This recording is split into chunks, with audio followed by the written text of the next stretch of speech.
Wis 6 tahun ning Padang akeh gerangan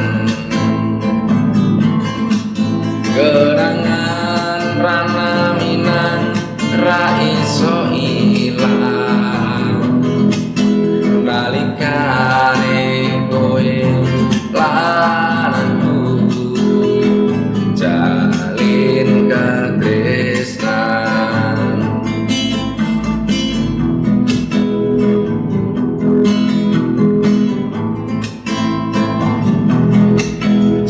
jembatan Siti Nurbaya dadi saksi roti bakar jagung bakar sing ngancani tendo abang kowe sing ngiupi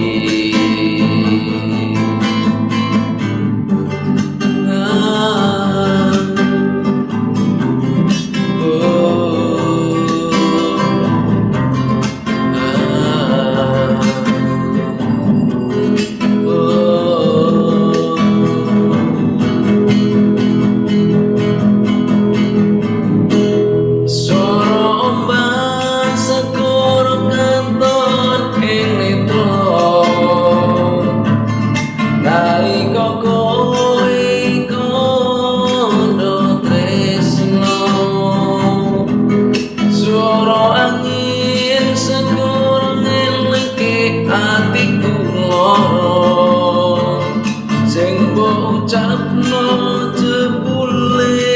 mung citra tuku lali ning prapatan pasar lagi kowe janji jebule malah ngapusi tuku lali ning prapatan pasar lagi gerangan iki ora bakal bisa lali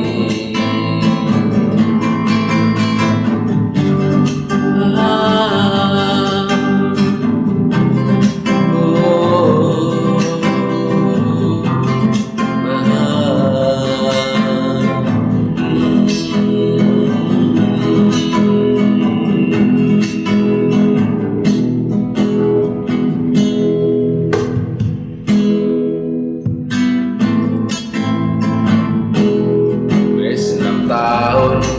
ing Padang akeh gerangan rana minang ra iso ilang nalikane kowe lan aku jalin katresnan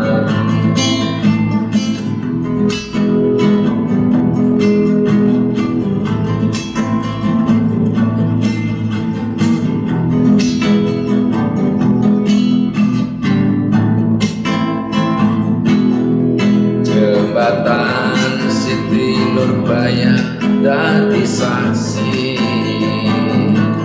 roti bakar jagung bakar sing ngancani tendo abang kowe sing ngiupi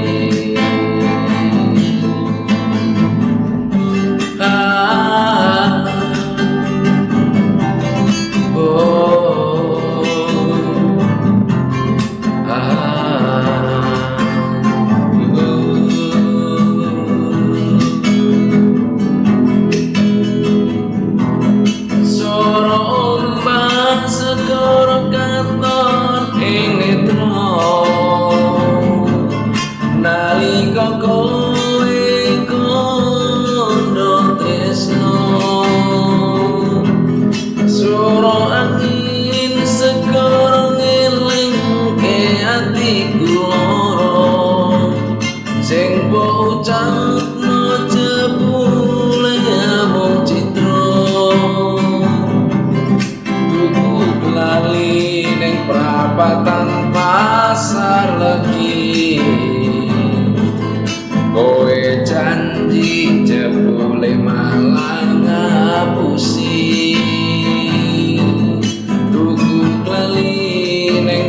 perapatan pasar lagi. Kenangan iki ora bakal bisa lali.